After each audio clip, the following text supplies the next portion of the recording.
Greetings, this is dslyecxi, and today I'm premiering a new spin-off of Art of Flight that I'm calling simply Flight Reports.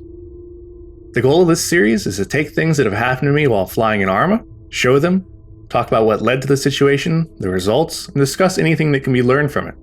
Some of these are bound to be funny, while others might be more serious. Whatever the case, these should be episodes that are more casual and conversational about something that I experienced while flying in Arma. This first one happened in a co-op mission. I was flying an H-6M as a scout, which is essentially a modern Loach. As part of the original brief, it was planned to use the 2 spare seats in the back of the aircraft to ferry some people to base to act as drivers for a convoy that would return everyone home after the mission objectives were achieved. We just got the call, and I'm headed back to the area where friendlies are located. I know the town they're in, as we've flown over it and shot people in it quite a few times before this, and I know that the main road is wide enough to comfortably land on, and so that's my plan. As I'm flying in, ground confirms that. So let's watch what happens. Well, there is a building marked, leave this building alone. Which I'm a little concerned about. There's space for a little bit on the main road in the town.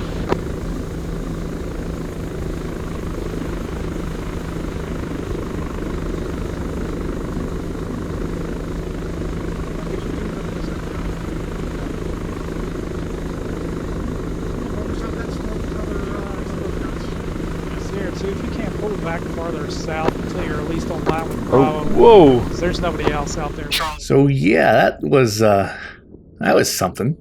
From the original perspective, considering the angle I came in at and the steepness of the descent, the contours of the road weren't immediately obvious. What I could see from the brightly lit patch was that there was the road itself and a level shoulder a few meters on either side of it. After I turned and was settling into a hover, my eyes naturally rose to the horizon, as that tends to make hovering easier.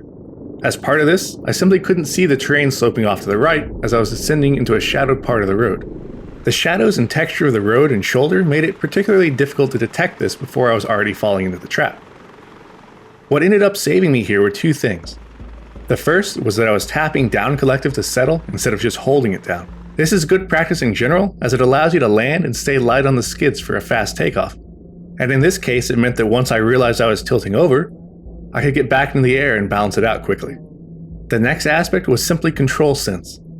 I practice precise maneuvering all the time, and I'm familiar with how to control lateral movements. This meant that even though there was a significant wall obstacle to my left, I was able to recover and come back to a hover without running into it or overcorrecting and sliding into something on the right. Aside from those elements, a further compounding factor was the presence of a BTR on the road. I didn't see it until it had already begun my final approach, and it ended up being roughly in the area where I was likely to want to land. I automatically compensated for it and landed short, but in doing so I ended up compensating onto the troubled section of road. Now, as to how to avoid this in the first place, there are several possibilities. It's possible that the co-pilot could have seen the slope from his perspective, since they're able to freely look around during the final stages of landing, whereas the pilot tends to be more restricted in how much they can look around without becoming disoriented. In that case, the co-pilot would simply say something like, "This is a slope," and prevent the pilot from descending further. But even from their perspective, it was hard to see. Another option from the pilot's perspective is simply to be more cautious in hilly terrain like this. Take extra time to look at what you're going into, and keep your mind open to the possibility of roads and restricted terrain having unexpected shoulder fall-off like I saw here. Finally, when going in for a landing, the more time you have to observe the landing point, the more likely you are to notice aspects like this. Curving over the buildings the way I did meant I'd have less time to assess the terrain below me, at which point my assumption about the road being level nearly led to a rollover.